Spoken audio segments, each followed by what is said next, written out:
ஓம் நம சிவாய. வணக்கம். நான் ஜோதிடர் மகேஷ்ஜி பேசுகிறேன். திருமணம் ஆனதும் அனைத்து வித பாக்கியமும் அடையும் ஜாதகம். இப்போ திருமணம் ஆனதும் அனைத்து வித பாக்கியமும் அடையும் ஜாதகம்னு இந்த பதிவில் நான் போட்டிருக்கேன்.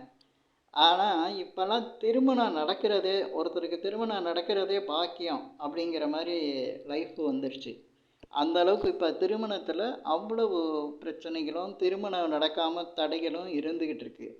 இந்த நிலையில் திருமணம் ஆனதும் எந்தவித சிக்கல்களும் இல்லாமல், பிரச்சனையும் இல்லாமல், அதே போல் வாழ்க்கையில் ஒரு உயர்ந்த நிலை, நல்ல நிலை, சிறப்பான வாழ்க்கை அமையக்கூடிய ஜாதகம் எப்படி இருக்கும் அப்படிங்கிறத பற்றி சொல்கிறதுக்கு தான். ஏன்னா திருமணம் ஆனதும் அந்த ஆணுக்கோ அல்லது பெண்ணுக்கோ ஒரு பாக்கியமான வாழ்க்கை அமைஞ்சிருச்சு, இப்படி ஒரு சிறப்பான வாழ்க்கை திருமணத்துக்கு பிறகு இருக்குங்கிறது அவங்க உணர்கிற அளவுக்கு அவங்க வாழ்க்கை அமையணும் அப்படின்னா ஜாதகத்தில் அந்த அமைப்பு இருக்கணும். இப்போ நம்ம திருமணத்துக்கு முன்னால் பொருத்தம்லாம் பார்க்குறோம். பொருத்தம்லாம் பார்க்குறதுக்கு முன்னால் ஜாதகத்தை நம்ம திருமண வாழ்க்கைக்கு இவங்க ஜாதகம் எப்படி இருக்கும் அப்படிங்கிறத பார்த்துடணும். ஒருத்தருடைய திருமண வாழ்க்கை எப்படி அமையும் அப்படிங்கிறத அந்த 7ஆம் அதிபதி இந்த 12 கட்டத்தில் எங்கே இருக்காரோ அதை வச்சு நம்ம கண்டுபிடிச்சிடலாம். அதுக்கப்புறம் தான் பொருத்தத்துக்கே போகணும். பொருத்தம்லாம் நல்லா இருந்தாலும் இந்த திருமண வாழ்க்கை எந்த கட்டத்தில் இருக்குது, 12 கட்டத்துலேயும் ஒவ்வொரு பலன் இருக்குது. அந்த கட்டத்துக்கு தகுந்த மாதிரி தான் அவங்க வாழ்க்கை நிலை இருக்கும். பொருத்தங்கிறது ரொம்ப முக்கியமான ஒரு விஷயம். அதை எல்லாரும் ரொம்ப ஈஸியாக குறை சொல்கிறாங்க. 10 பொருத்தம் பார்த்து தான் கல்யாணம் பண்ணணும், இப்படி இருக்குது அப்படி இருப்பாங்க. அதுக்கு முன்னால் இதெல்லாம் பார்க்கணுங்கிறது தான் நான் சொல்கிறது. ஒரு வாழ்க்கைங்கிறது, திருமண வாழ்க்கை எப்படி அமையுங்கிறது இந்த 12 கட்டத்தில் இந்த 7ஆம் அதிபதி எங்கே இருக்காரோ அதை வச்சு அமையும். அப்புறம் திருமண பொருத்தமும் ரொம்ப முக்கியமானது. அதுக்குள்ளே பல விஷயங்கள் இருக்குது. அதுக்கெல்லாம் நான் வேறு பதிவு போடுறேன். ஏன்னா அவ்வளோ ஈஸியாக சொல்லக்கூடாது. அதெல்லாம் திருமண பொருத்தம் ஏன் பார்த்தாங்க, ஏன் நட்சத்திர பொருத்தம் பார்க்குறாங்க, நட்சத்திர பொருத்தத்தில் இவ்வளோ விஷயம் இருக்கா அப்படிங்கிறதெல்லாம் இருக்குது. அது தாரபலன்லாம் இருக்குது. அதோட ஒரு பொண்ணோட நட்சத்திரமும் அவங்க பிறந்த கிழமையும் இருக்குது. அவங்க கிழமைக்கும் நட்சத்திரத்துக்கும் அதெல்லாம் பதிவில் சொல்லக்கூடாது, பதிவில் சொல்ல முடியாது. ஏன்னா சொன்னால் அந்த மாதிரி இருக்கவங்களுக்கு மனசில் கஷ்டம் வந்துடும், பாதிப்பு வந்துடும், அது பெரிய சிக்கலாக இருக்கும் அவங்களுக்கு. அதனால தான் நான் பர்சனலாக ஜாதகம் பார்க்குறவங்களுக்கு நான் சொல்லுவேன். ஆனால் இதை பதிவுகளில் பொது வெளியில் சொல்லக்கூடாது, சொல்லவும் முடியாது. அப்படி ஒரு பாதிப்பெல்லாம் இருக்கும். இப்போ இந்த பதிவில் திருமணம் ஆனதும் அனைத்து வித பாக்கியமும் அடையும் ஜாதகம் எப்படி இருக்கும் அப்படிங்கிறத நான் சொல்கிறேன். எல்லாருக்குமே தெரியும். திருமணம் அப்படின்னு சொல்லக்கூடியது எது? 7ஆம் இடம். இப்போ 7ஆம் இடம் கலத்திரஸ்தானம், 7ஆம் அதிபதி. ஓகே, இந்த 7ஆம் அதிபதி எந்த இடத்துல இருந்தால் அனைத்து வித பாக்கியமும் திருமணத்துக்கு பிறகு கிடைக்கும் அப்படிங்கிறது ஈஸி. அது எல்லாருமே சொல்லிடுவாங்க. பாக்கியஸ்தானம் 9ஆம் இடம் அப்படிங்கிறத சொல்லுவாங்க. அப்போ 7ஆம் அதிபதி 9ஆம் வீட்டில் இருந்தால் திருமணத்துக்கு பிறகு அனைத்து வித பாக்கியங்களும் கிடைச்சிருமா அப்படின்னா நிச்சயம் கிடைக்கும்.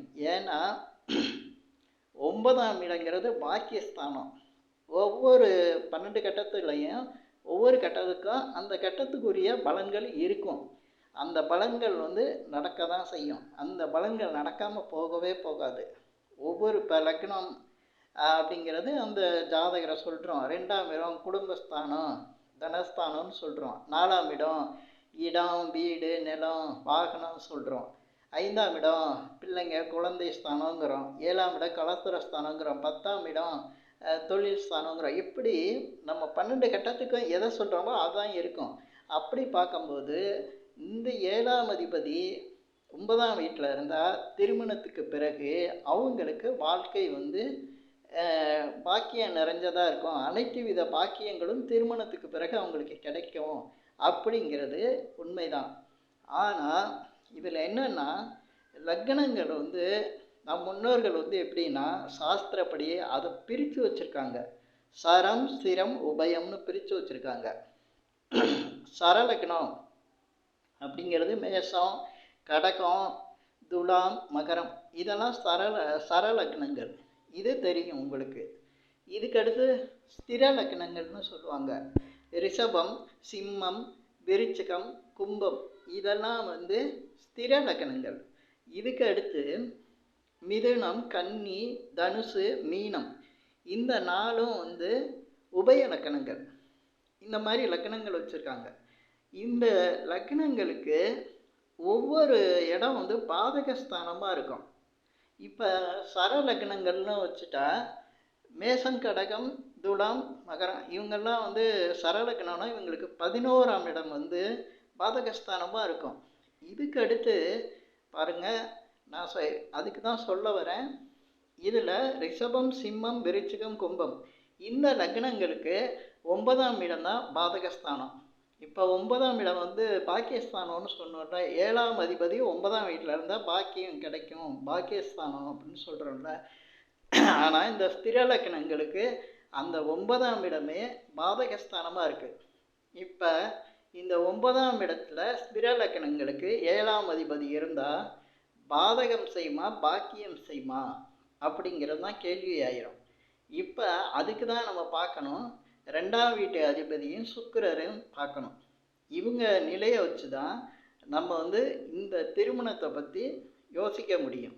அதுக்கான சரியான பதிலையும் சொல்ல முடியும். அது பாக்கியமாக வேலை செய்யுமா பாதகமாக வேலை செய்யுமாங்கிறத நம்ம அவங்க சுய ஜாதகத்தில் அந்த 2ஆம் இடத்தையும் சுக்கிரனையும் வச்சு பார்க்கும்போது அந்த திருமண விஷயத்தை நம்ம கண்டுபிடிச்சிடலாம்.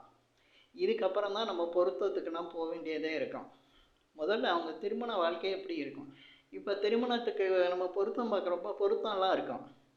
இதே அவங்களுக்கு அந்த 7ஆம் அதிபதி ரொம்ப பாதகம் செய்கிற மாதிரி அமைஞ்சிட்டா அவ்வளோதான், அது அப்படி தான் அமையும், அந்த பாதிப்பு இருக்கும். அது மாதிரி இப்போ ஸ்திர லக்கணங்களுக்கு 9ஆம் இடம் பாக்கியஸ்தானமாக இருந்தாலும் அது பாதகத்தையும் செய்யுங்கிறத நம்ம தெரிஞ்சுக்கிறோம். இதுக்கடுத்து உபய லக்கணங்களுக்கு 9ஆம் இடம் 7ஆம் அதிபதி, அவங்களுக்கு 7ஆம் அதிபதி பாதகமாக செய்யக்கூடிய இடமா இருந்தாலும் அது பாதகஸ்தானம் தான் இருக்கும் உபய லக்கணங்களுக்கு. இருந்தாலும் 9ஆம் இடத்துக்கு போகும்போது அதுவே பாக்கியம் செஞ்சிடும். ஏன்னா பாக்கியஸ்தானத்துக்கு போயிட்டாங்கல்ல, அப்போ அவங்க பாக்கியம், திருமணத்துக்கு பிறகு அவங்க வாழ்க்கை பாக்கியஸ்தானம் தான் நல்லா இருக்கும், எல்லா சிறப்புகளும் அவங்களுக்கு கிடைக்கும். இப்படி இருக்குது. இப்போ திருமண வாழ்க்கையில் இப்போ நான் சொன்னேனே, இந்த உபய லக்கணக்காரங்களுக்கு பாதகஸ்தானம் போய் பாக்கியத்தில் உட்காந்துருச்சு அப்படின்ட்டு. ஆனால் எந்த ஒரு கிரகமும் எந்த ஸ்தான கிரகமாக இருந்தாலும் பாதகஸ்தானத்தில் இருந்தால் அங்கே பாதகத்தை தான் செய்யும். அந்த கட்டத்தில் கிரகம் போயிட்டாலே அது பாதகம்தான். அதனால தான் நம்ம பாதகஸ்தானத்தை ரொம்ப முக்கியமாக பார்க்கணும். இப்போ இன்னொரு விஷயம் இருக்குது. நான் ஏற்கனவே சொன்னல, சரலக்கணங்களுக்கு 7ஆம் அதிபதி 9ல் போனால் பாக்கியங்கள் கிடைச்சிரும், திருமணத்துக்கு பிறகு சிறப்பான வாழ்க்கை அமையும் அப்படின்னு சொல்லியிருக்கேன். ஆனால் அதில் கூட பார்த்திங்கன்னா மகரம் சரலக்கணம் தான், மகர லக்னம். அது 7ஆம் அதிபதி அவருக்கு சந்திரன் வருவார். அவர் போய் 9ஆம் இடமான கன்னி ராசியில் சந்திரன் இருந்தாருன்னா, இப்போ மகர லக்னக்காரங்களுக்கு 9ஆம் வீட்டில் சந்திரன் இருந்தாருன்னா அது பாக்கியஸ்தானம்னு சொல்லுவோம். ஆனால் அங்கே கஷ்டத்தை கொடுத்துரும், பெரிய பிரச்சனை கொடுக்கும், வம்பு வழக்கெல்லாம் இருக்கும். அது ஏன் அப்படின்னா அது காலபுருஷனுக்கு 6ஆம் இடம், காலபுருஷனுக்கு முதலிடமான மேசத்துக்கு அது 6ஆம் இடம் வரும். காலபுருஷனுக்கு 6ஆம் இடமாக இருக்கிறதுனால மகர லக்னக்காரங்களுக்கு 7ஆம் இடத்து அதிபதியும் 9ல் இருக்கக்கூடாது, இருந்தால் பிரச்சனை தான் வரும். அது நிறைய மகர லக்னத்தில் பிறந்தவங்களுக்கு 7ஆம் அதிபதி 9ல் இருந்தால் அப்படி வருமா அப்படின்னு பாருங்கள், இருக்கும், கரெக்டாக இருக்கும். இதுக்கு அடுத்து உபய லக்னத்துக்கு நம்ம 7ஆம் அதிபதி 9ஆம் வீட்டில் உட்காந்த நல்ல பலன் தான் நான் சொல்லியிருக்கேன். ஆனால் அது ஒரு லக்கணத்துக்கு சரியாக வராது. அது என்னென்னா மீன லக்கணத்துக்கு, மீன லக்னக்காரங்களுக்கு 7ஆம் அதிபதி புதன் அவர் போய் விருச்சிகத்தில் இருந்துட்டார்னா, 9ஆம் இடமான விருச்சிகத்தில் இருந்தாருன்னா அந்த இடம் காலபுருஷனுக்கு 8ஆம் இடம் ஆயிடுது. அதனால் இந்த மீன லக்னக்காரங்களுக்கு 7ஆம் அதிபதி பாக்கியஸ்தானத்தில் இருந்தாலும் பல பிரச்சனைகளையும் பாதிப்புகளையும் தான் கொடுக்கும். இப்போ நான் வந்து இதில் பாக்கியஸ்தானத்தில் இருக்கக்கூடிய கிரகம் வந்து நிச்சயமாக பாக்கியத்தை கொடுக்கும்னு சொல்லியிருக்கேன். ஆனாலும் இந்த இதில் வந்து நான் மகரம் மீனத்துக்கு மட்டும் அது நடக்காது, அது கஷ்டத்தை தான் கொடுக்கும், பாதிப்பை கொடுக்கும் அப்படிங்கிறத தெளிவாக சொல்லியிருக்கேன். அதே போல் இப்போ இந்த பதிவில் நான் ஒரு விஷயம் சொல்லியிருக்கேன். என்னென்னா, 7ஆம் அதிபதி 9ஆம் வீட்டில் இருந்தால் திருமணத்துக்கு பிறகு அனைத்து வித பாக்கியமும் அடையும் ஜாதகம்னு சொல்லியிருக்கேன். ஆனால் இந்த 7ஆம் அதிபதி போய் 9ஆம் வீட்டில் இருந்ததுன்னா திருமணம் வந்து அவங்களுக்கு ரொம்ப காலதாமதமாகும், தடை ஏற்படும், ரொம்ப கஷ்டத்தை கொடுக்கும், திருமணம் நடக்க விடாது. ஏன் அப்படின்னா, இந்த குடும்பஸ்தானம்னு சொல்லக்கூடிய இந்த லக்னத்துக்கு 2ஆம் இடத்துக்கு 9ஆம் இடம் 6 8 வந்துடும். இவங்களுக்கு சாமானியத்தில் திருமணம் நடக்காது, ரொம்ப திருமணம் தடை வரும், பிரச்சனை வரும், ரொம்ப கஷ்டமாக இருக்கும்.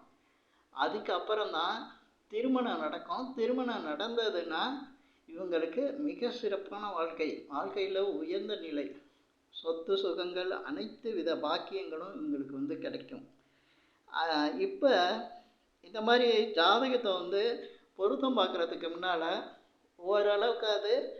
ஓரளவுக்கு இல்லை, நான் சொன்ன விதத்தில் பார்த்தாலே போதும், அவங்க திருமண வாழ்க்கை எப்படி அமையும்னு நம்ம தெரிஞ்சுக்கலாம். அதுக்கப்புறம் தான் பொருத்தம்லாம்.